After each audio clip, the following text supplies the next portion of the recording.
We're joined now with Faith Santana, Nebraska FFA State Vice President. Faith, we appreciate you zooming in today to talk with us about some of the activities of the Nebraska FFA Association.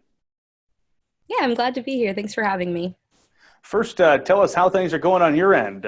Life kind of changed a few months ago for everybody, including what would usually look like for the Nebraska FFA State Officer team. So how are things going for you guys? It's been a wild ride with lots of different changes, but we've been pushing through and controlling what we can control and just trying to encourage members and advisors and chapters through this time and really just zone in on the fact that we're a family as an organization, that we're here for each other. And that's something that is still holding true through this time. And we're really excited for what's to come. Well, coronavirus or not, new Nebraska FFA State Officer team is going to be announced on Thursday afternoon. Tell us about this exciting announcement and what you all have planned to elect the next 7 State FFA officers. Yeah, so it's going to be on a Facebook Live this Thursday at 3:30 p.m. After that, I'm sure we'll post it on other social media platforms, but it'll be live on Facebook. We'll have our nominating committee chair come say a few words and then announce the new 7 state officers. And actually, yesterday and today, we're introducing the 12 finalists that are in the running. So there were 6 posted yesterday and 6 will be posted later today. So you can tune into Nebraska FFA's Facebook or Instagram to meet the finalists if you'd like. Faith, do you remember last year at this time, right before the new team was announced, and kind of some of the thoughts and feelings you were having at this point? Oh yeah, it was so crazy. And I was just thinking to myself, like, hopefully I get it, but like, if I don't, there's a bigger plan for me, but we'll see what happens. And just so many emotions of like sadness of what if this doesn't happen, but excitedness of, I made it this far, it could happen. So I could just imagine what they're feeling, having to wait even longer and having to do it over a social media platform, but it just makes it that much more exciting too. Is there maybe one piece of advice you'd give those 12 candidates who are vying all for those 7 positions? As you reflect on your time preparing for that announcement, what would you share, just one piece of advice with them? You have a purpose, and maybe that purpose isn't to serve in the Nebraska FFA state officer position, and maybe it is, but as long as you put 110% forth, you're going to fulfill your purpose that you have here on earth.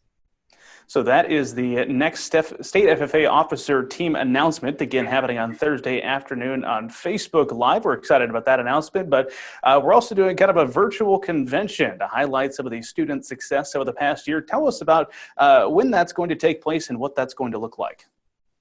So on May 21st and 22nd, we'll be releasing videos recognizing our sponsors, members, and people who have really pushed us throughout the year. Us state officers will give our retiring addresses, and we'll recognize those that have really pushed us along the way. And this is all going to take place May 21st and 22nd. So tune into basically every social media platform Nebraska FFA has, because we really want to push it out there. I'm sure as you've had a lot of alone time, as you're quarantining yourself, you've been able to look back on the past year. Has there been any memories in particular that stand out? Some of them you'll cherish for a lifetime as you served in the Nebraska FFA Association? Oh yeah, definitely anything that involves members. I feel like every time I was around a chapter or even just an individual member, I learned something different, even if it was just like a small life lesson that they didn't even realize they taught me about authenticity or intentionality or anything like that. The members are really what made this all worth it, especially the first time getting thrown in with members during Colt was just a whirlwind of emotions because, we were fresh, we were new, and we were just hoping that we were doing our best. And I feel like that's when I really learned the most about what it meant to serve. Well, let's look forward a little bit. What's next for you? You'll wrap up your year of service for the Nebraska FFA and return to hopefully normal society soon. What's life going to look like after the Blue Jacket for you? I'm going to continue my education at the University of Nebraska-Lincoln, majoring in political science with a focus in national security.